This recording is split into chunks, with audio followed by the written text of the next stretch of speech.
Hello, my fellow HEMA students. It's Eric coming back at you with another set of videos from our Nashville HEMA class, our fall class. This is class 2.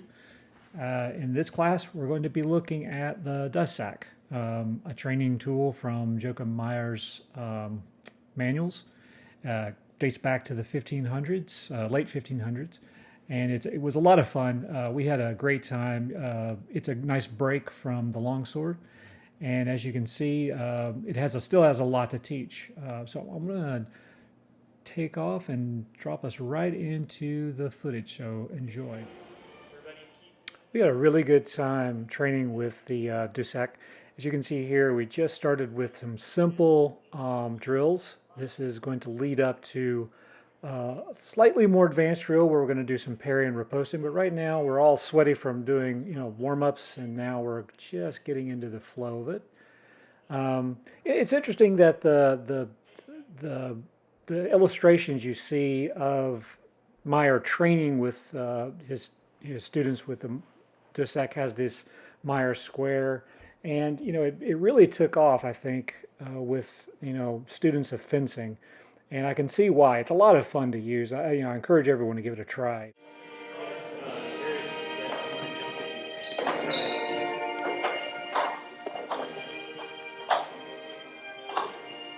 You got to get your parry up so that if you don't void, make sure you hit there. So go ahead and strike at me.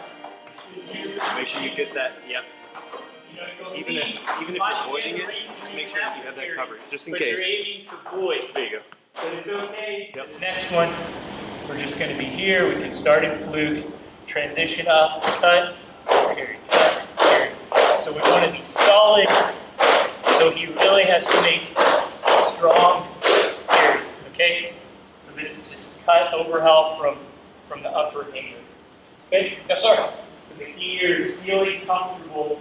This is just a classic technique across the centuries, using a single-handed sword. It obviously works just as the same with longsword, just with 2 hands, but it's essentially a hanging parry with an overhaul. Or you can think of it, you guys, we've been talking about parry riposte. This is a parry riposte, right? He cuts at me, parry riposte, parry riposte. So depending on how well I parry this, it determines how good of a riposte it is. Okay? Yes, sir. Start thinking about all that.